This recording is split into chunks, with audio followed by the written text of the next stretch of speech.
I also would like to comment, Mr. Chairman, that I wholeheartedly support open hearings. As I travel back to my district, I know there's been great anticipation about at least some component to two questions regarding 9/11. One is that we do open hearings so the rest of the public knows the work that we're doing.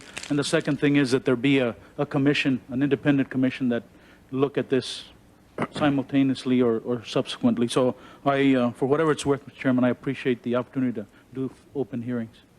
I've got a couple of venues that I'd like to pursue. First of all, Mr. Rollins, do you agree with the FBI agent's statement that you could not pursue a FISA order after you have begun a criminal investigation?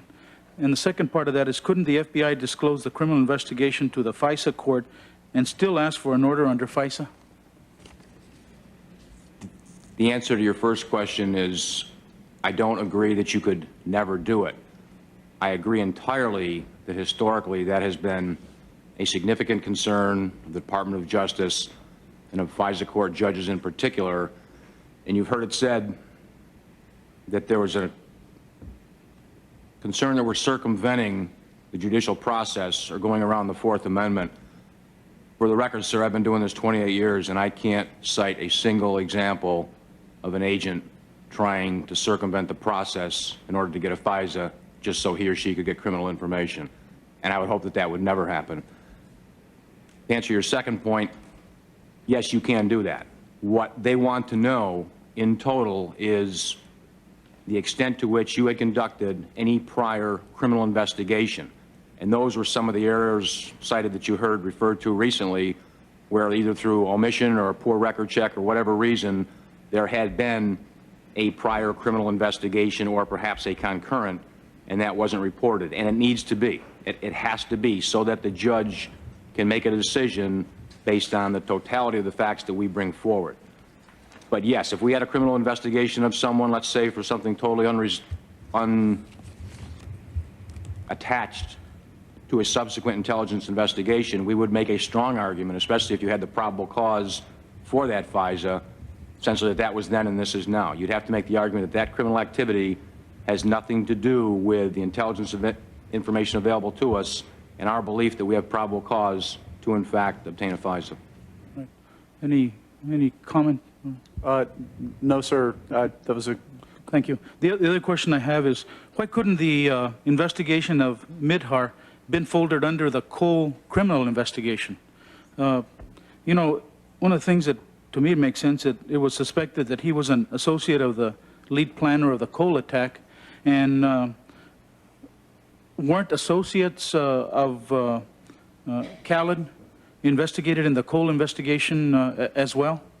Sir, I believe with regards to, and I confuse this all the time, and it's taken me years to, there's Khaled al-Midhar and then Khalad.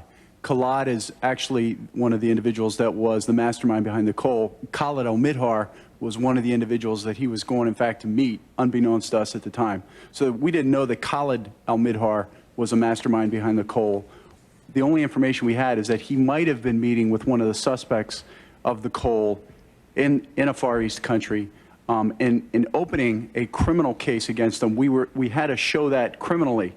There's two separate things I've learned, unfortunately, as an agent. You might know something to be true, but being able to show it criminally, to open a criminal case and intel, are two separate matters. So I hope I answered your question with regards to... Yes, and only because my time is brief, I want to leave that and go to Mr. Kojam. Can you tell us how the tip-off program is funded? Yes, Congressman. It's funded entirely by the Bureau of Consular Affairs. In essence, it's a service that INR provides to the Consular Affairs Bureau, and it's funded by machine-readable visa fees. So the obvious question, if it's an integral part of this nation's ability to identify terrorists, why isn't it part of the regular budget process so it can be done adequately and successfully? Well, this is a question that we are wrestling with, and the senior leadership in our building has addressed this question as well, and we are seeking to identify other sources of funds for what we believe is becoming a national program. And where would the national database be located? And in particular, I've advocated, and the chairman knows, advocated to consider the El Paso Intelligence Center, who already does a lot of this and is well known nationally and internationally for that capability. So where would you? Well, we have approached the Director of Central Intelligence. We believe funds that he controls would be very helpful in support of this intelligence function. We do believe that it is proper to maintain its strong and close connection in support of consular affairs, even as it needs to take on additional purposes for a national mission. Thank you, Mr. Congressman.